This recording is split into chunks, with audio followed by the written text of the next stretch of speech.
Okay, so we want to do 44 and 14.3, which says true or false. The local linearization to f of x and y is x squared plus y squared at 1, 1 gives an overestimate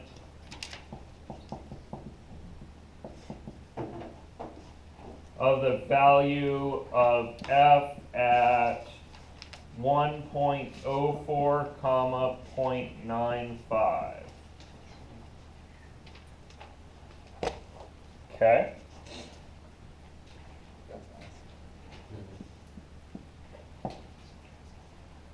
True or false? I don't know. First, yeah, so you could just compute this crap. And then check the local linearization at that point. It's just a... Yeah, so you could compute the local linearization, right? And then you could compute its estimate for this. And then you could compute this value and you could compare the two. Or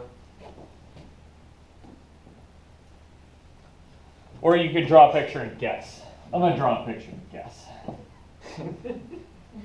Sorry, that's a lot of calculations, and I wanted a warm-up, not a bunch of calculations. So that was actually why I had the question, so I calculated it, and the answer was the opposite from what was in the book when they looked at the graph. Oh.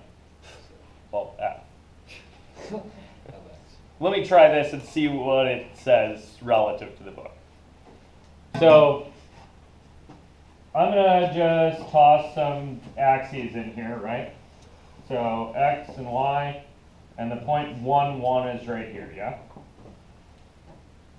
So f of 1, 1 is someplace above that on this guy? Yes, yes? Okay, so what's a local linearization do?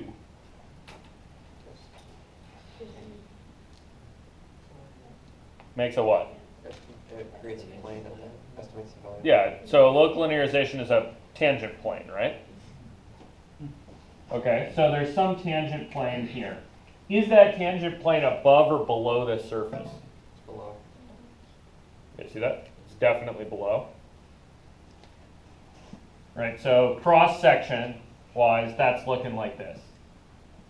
You guys all with me on that? Right, if I cross-section along, like, say, y equals x. Couldn't be above it, it'd be a secant line. Yeah, it couldn't be above it, it'd be a secant line. So it's Really, this thing's concave up, so the tangent plane is going to be underneath it. Cool? All right. And then, what? Let's see. So this is in the x direction from there, right? So I'm going positive x from there. So I'm a little more in this direction, and in the y I'm a little less. So I'm kind of looking down here, right? You guys see that? And the tangent plane is underneath this thing, right? Yeah. So, So if I follow this up to the tangent plane, that should be smaller than if I do the actual function. so it's always going to be an underestimate. Yeah. So I think this is an underestimate. Is that what the book said? yeah, I think so. So I think this is false because it's an underestimate. Screw up your local linearization. It's possible. My guess is that in your local linearization calculation, probably did 1 minus this number instead of this number minus 1. And if you do that, right, you'll flip the sign on one of the terms, you'll get a little plus in there, and it'll pop up over the top when it should have been underneath. You guys cool with that? Does that make sense?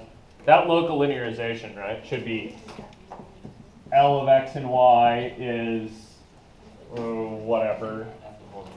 1 plus 1 is 2 plus 2 times the x value plus 2 times the y value.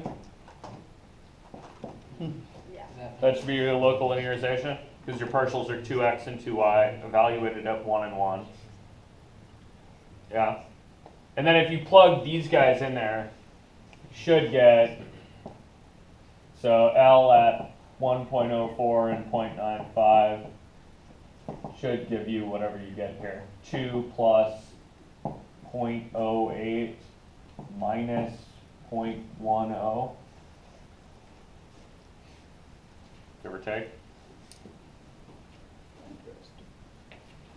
And then you get whatever you get out of this, and then you can obviously square and add things together. But my suspicion is that that was the issue.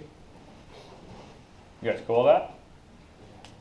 Okay. I don't know why I continuously try to, like, my brain wants to go to, like, Taylor series, and, like, it's not at all. Like, get more terms? Yeah.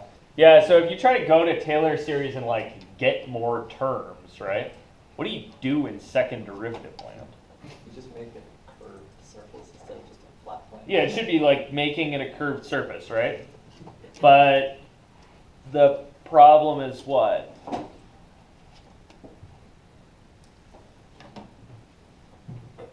There's more than one way to skin that particular second derivative, right? You should need the second derivative with respect to x and the second derivative with respect to y, but then it's also possible that there's derivative of x and then derivative of y, and God only knows how that relates to derivative of y and then with x, right? Luckily those things are usually the same, but... Wouldn't we end up with the original function if we took the second degree? Yeah. Because it's a polynomial. Hey, we totally should. You guys all see that here? That's a great approximation. Right, the second degree approximation to this thing should be this thing, because this is second degree. Yeah, we should. Okay. I'm not going to do that, but yeah, if you complete the square in the appropriate way, you'll find that here. And that's because the mixed partials are easy here. We'll do mixed partials later today. So, questions on this? Otherwise, underestimate tangent line sets underneath.